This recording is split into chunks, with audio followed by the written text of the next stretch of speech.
ছোটোবেলায় গোবিন্দভোগ চাল দিয়ে পায়েস, পোলাও, বিরিয়ানি তো অনেক খেয়েছেন বন্ধুরা।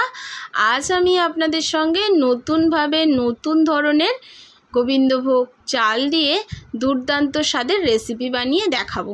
তাহলে চলুন বন্ধুরা দেখে নিই আমার আজকের এই দুর্দান্ত স্বাদের গোবিন্দভোগ চালের রেসিপিটি। নমস্কার বন্ধুরা, welcome back to my channel Champa Rannaghar. আজ আমি আপনাদের সঙ্গে শেয়ার করব গোবিন্দভোগ চাল দিয়ে দুর্দান্ত স্বাদের রেসিপিটি বানানোর জন্য এখানে 100 গ্রাম গোবিন্দভোগ চালকে আগে থেকে খুব ভালো করে ধুয়ে আমি জল ঝরাতে দিয়েছি, দেখতেই পাচ্ছেন বন্ধুরা। এবারে দেখুন একটা কড়া বসিয়ে দিয়েছি আর কড়ার মধ্যে দিয়ে দিয়েছি 2 চামচ ঘিটাকে গরম করে নিয়েছি। এখন এর মধ্যে যে 100 গ্রাম চালটাকে ধুয়ে রেখেছিলাম সেটাকে দিয়ে দেব। এবার চালটাকে খুব ভালো করে ভেজে নেব বন্ধুরা। খুব ভালো করে মাথায় রাখবেন, চালটাকে কিন্তু খুব ভালো করে জলটা ঝরিয়ে তারপরে যখন ঝরঝরে হয়ে যাবে তখনই কিন্তু ঘিয়ের মধ্যে ভেজে নিতে হবে। খুব ভালো করে নাড়াচাড়া করে ভাজতে থাকবো, একটু হালকা লালচে করে নেব। আমি 4-5 দিন আগে যে গোবিন্দভোগ চালের সন্দেশটা আপনাদের সঙ্গে শেয়ার করেছিলাম সেটা কিন্তু আপনারা খুবই ভালোবাসা দিয়েছেন আর খুবই পছন্দ করেছেন। আজও আমি একটা নতুন আর নিত্য নতুন ধরনের রেসিপি আপনাদের সঙ্গে শেয়ার করছি এই গোবিন্দভোগ চাল দিয়ে। আর দেখুন বন্ধুরা, খুব ভালো করে কিন্তু এটাকে ভেজে নিতে হবে।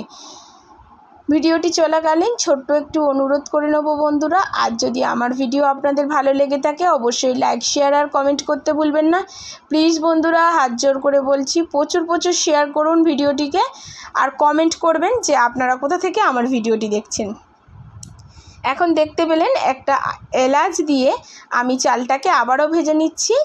দেখুন বন্ধুরা, ঠিক এই রকম একটু হালকা লালচে করে ভাজা হবে আর ঘিটাকেও কিন্তু ছেড়ে দেবে, তখনই বুঝতে হবে যে আমাদের চাল কিন্তু পারফেক্ট ভাজা হয়ে গেছে।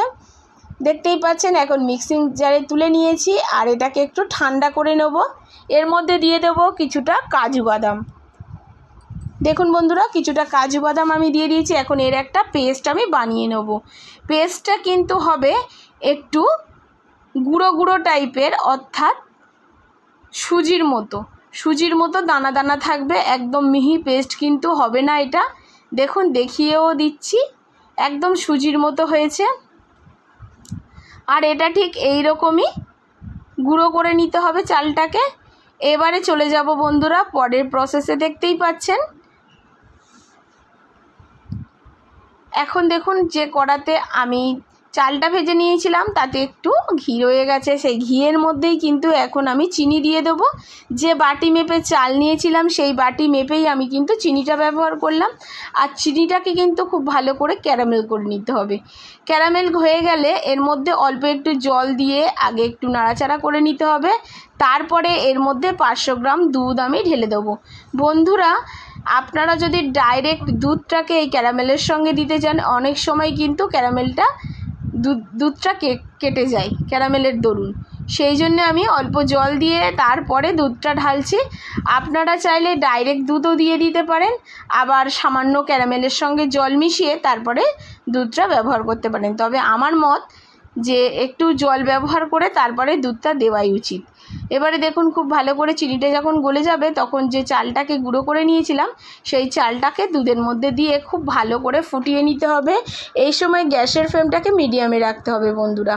আর এই সময় একটু সাবধানে কিন্তু নাড়াচাড়া করবেন, কারণ চালের গুঁড়োটা যখন কিন্তু দুধে দেবেন ফুটতে থাকবে আর টকবক করে যখনই ফুটতে থাকবে সেগুলো ফুটে কিন্তু হাতে পড়ে যাওয়ার সম্ভাবনা থাকে, সেক্ষেত্রে কিন্তু হাতটা পুড়ে যাওয়ারও সম্ভাবনা থাকে। দেখতেই পাচ্ছেন ঠিক এই রকম ঘন হয়ে গেছে।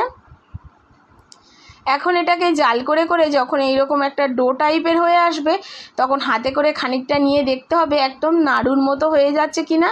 যখন দেখবেন এটা নাড়ুর মতো হয়ে যাচ্ছে, হাতে লাগছে না, তখন ভাববেন আপনার কিন্তু চালের ডোটা একদমই রেডি হয়ে গেছে সন্দেশ বানানোর জন্যে। বন্ধুরা, এটাকে আমি একটা থালাতে তুলে নেব। আর আজকের কিন্তু বন্ধুরা আমি একটু ইউনিক টাইপের সন্দেশটা বানাবো। আপনারাও অবাক হয়ে যাবেন যে সন্দেশটা ঠিক কিভাবে বানাতে চলেছি। দেখুন এখানে একটা থালাতে ঢেলে নিয়েছি। এবারে ছাপা সন্দেশের যে কাঠ হয় বাজারে কিনতে পাওয়া যায়, আমি সেই কাঠ নেব। আর তার মধ্যে খুব ভালো করে পরিষ্কার করে আগে থেকে একটু ঘি লাগিয়ে দেবো।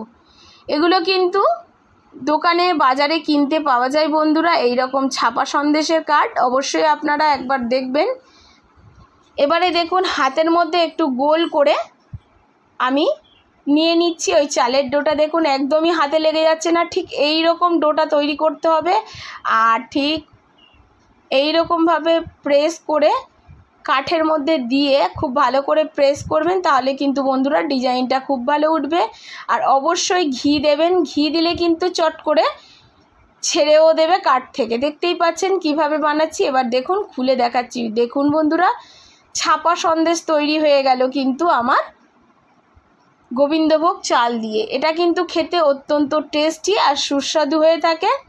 অবশ্যই আপনারা একবার অন্তত বাড়িতে আমার রিকোয়েস্টে এটা বানিয়ে দেখবেন, কেমন হয় সেটাও অবশ্যই আমাকে কমেন্ট করে জানাবেন। আরও একটা আমি আপনাদেরকে দেখিয়ে দিচ্ছি বন্ধুরা, দেখুন। আর সমস্ত সন্দেশের ডোটা কিন্তু একই মাপে নিতে হবে, তাহলে সন্দেশগুলো একই সাইজের হবে। দেখুন বন্ধুরা, খুব ভালো করে একটু প্রেস করে দিতে হবে।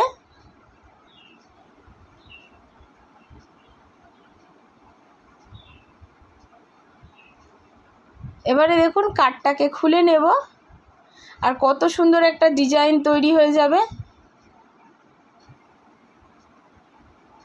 আপনারা নিজেরাই দেখে অবাক হয়ে যাবেন যে চাল দিয়ে এত সুন্দর ছাপা সন্দেশ তৈরি হয়। দেখুন বন্ধুরা কতটা সুন্দর তৈরি হয়েছে।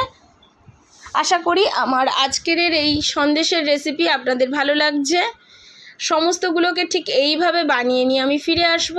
দেখুন বন্ধুরা কতটা সুন্দর হয়েছে। এগুলো আরও একটু শুকিয়ে গেলে ডিজাইনগুলো আরও খুব সুন্দর বোঝা যাবে। আজ এই পর্যন্ত বন্ধুরা, আবারও দেখা হয়ে যাবে অন্য কোনো নতুন রেসিপির সঙ্গে। এতক্ষণ ধরে ভিডিওটির সঙ্গে থাকার জন্য অসংখ্য ধন্যবাদ।